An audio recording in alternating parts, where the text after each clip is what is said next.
আজকে তোমাদের সাথে আমি অরহর ডালের একটা রেসিপি শেয়ার করব, যেটা ভাত ছাড়াও কিন্তু রুটি বা পরোটার সাথে খেতে খুব ভালো লাগে। তো চলো দেখে নেওয়া যাক আমার আজকের রেসিপি অরহর ডাল। অরহর ডাল বানানোর জন্য প্রথমে এখানে নিয়েছি আমি 200 গ্রাম অরহর ডাল, যেটা আমি 2 ঘন্টা আগে ভিজিয়ে রেখেছিলাম। আর এই ডাল যদি ভেজানো থাকে আগে থেকে তাহলে সিদ্ধ হতে কিন্তু একদমই সময় লাগে না। আমি আজকে এই ডাল এঁচড় দিয়ে করছি।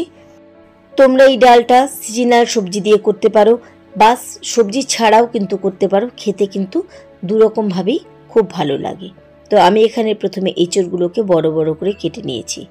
এবার নিয়ে নিচ্ছি একটা প্রেশার কুকার, আর এর মধ্যে দিয়ে দিচ্ছি আগে থেকে ভেজানো ডাল।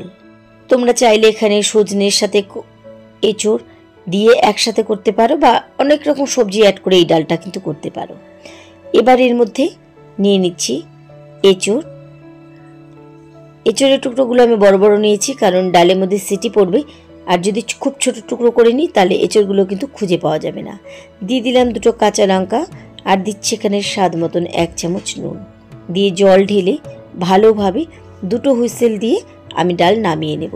2 ঘন্টা আগে যেহেতু আমার ভেজানো ছিল, সেজন্য 2 সিটি প্রেশার কুকারে দিলে পরে কিন্তু আমাদের এখানে ডাল সেদ্ধ হয়ে যাবে। ছড়িয়ে দিলাম 1/2 চামচের মতন সাদা তেল।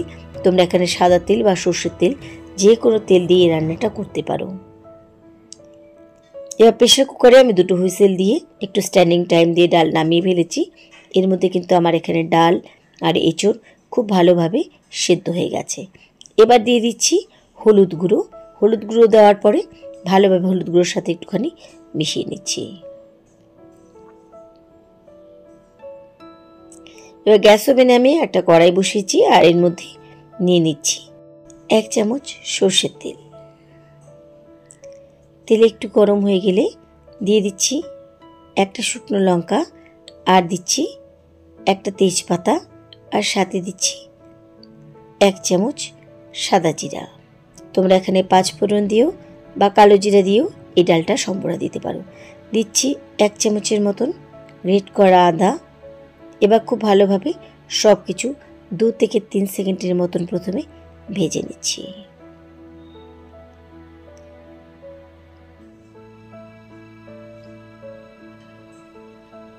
ফোড়ন একটু ভেজে নেওয়ার পরে যখন এরকম শুকনো লঙ্কা বা তেজপাতা ভালোভাবে ভাজা হয়ে যাবে, এবার আমি এর মধ্যে দিয়ে দিচ্ছি 1 চামচ ধনে গুঁড়ো।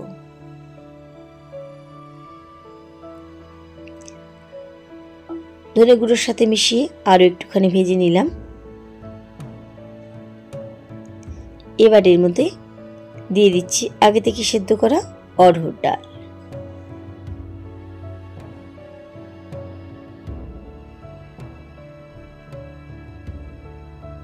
ভালোভাবে বা ফোড়নের সাথে একটুখানি মিশিয়ে নিচ্ছি। এখানে কিন্তু আমার ডাল অনেকটা ঘন, যেটা রুটি পরোটা দিয়ে এরকম ঘন ডাল খেতে কিন্তু ভালো লাগে। তো আমরা যেহেতু এটা রাইস দিয়ে খাবো, তাই এত ঘন আমার দরকার নেই, সেজন্য আমি এখানে আর একটু জল ঢেলে পাতলা করে নিচ্ছি।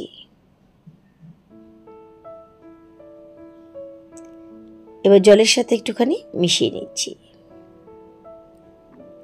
ডাল সেদ্ধ করার সময় আমি 1 চামচ নুন দিয়ে করেছিলাম, যেহেতু এখানে এখন জল দিলাম তাই নুনের প্রয়োজন আছে। এবার আমি এর মধ্যে দিয়ে দিচ্ছি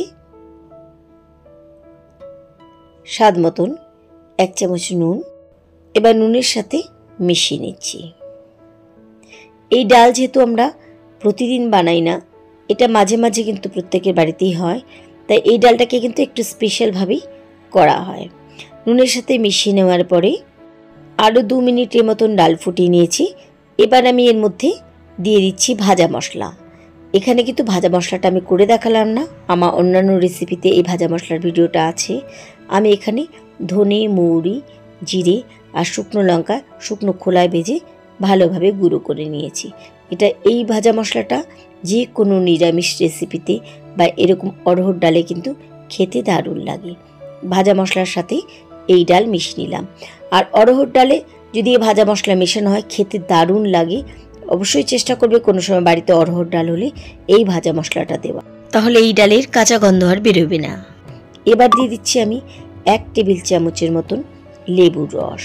লেবুর রসের জায়গায় তোমরা এখানে তেঁতুলও দিতে পারো, আর যদি মনে করো যে টক ছাড়া খাবে সেটাও খেতে পারো। তবে এইটুকু লেবুর রসে কিন্তু এই ডাল টক হবে না, কিন্তু খেতে দারুণ লাগবে। এখানে এই লেবুর রসের সাথে ভালো করে মিশিয়ে নিয়েছি। এবার টকের ব্যালেন্স ঠিক করার জন্য এখানে দিয়ে দিলাম 1/2 চামচেরও কম চিনি। ভালোভাবে এবার সব কিছু একসাথে মিশিয়ে নিচ্ছি। ভাত দিয়ে খাওয়ার মতন কিন্তু আমাদের ডাল একদম রেডি। তোমরা যদি রুটি পরোটা দিয়ে খেতে চাও তাহলে কিন্তু জল এতটা দেবে না, জলের পরিমাণটা কম রেখে নামিয়ে নেবে। এবার আমি গ্যাস ওভেন বন্ধ করে দিচ্ছি, আর নামানোর আগের মধ্যে দিয়ে দিচ্ছি 1/2 চামচ ঘি। ব্যাস তৈরি হয়ে গেল আমাদের আজকের মুখে লেগে থাকার মতন খুব স্বাদের অরহর ডাল। আশা করি আমার আজকের ডালের রেসিপি তোমাদের ভালো লেগেছে। রেসিপি ভালো লাগলে বরাবরের মতো লাইক, শেয়ার, কমেন্ট করতে ভুলো না। আর স্পেশালি তোমাদের কাছে আমার আজকের রেসিপি কেমন লেগেছে অবশ্যই কিন্তু আমাকে কমেন্ট করে জানাবে। আর আমার ভিডিওগুলো দেখার জন্য, লাইক, শেয়ার, কমেন্ট করার জন্য তোমাদেরকে জানাই অনেক অনেক ধন্যবাদ। সবাইকে ধন্যবাদ জানিয়ে আজকে এখানেই বিদায় নিচ্ছি। দেখা হবে আবার অন্য কোনো রেসিপির সাথে অন্য কোনো দিন। সেই পর্যন্ত সবাই খুব ভালো থেকো, সুস্থ থেকো।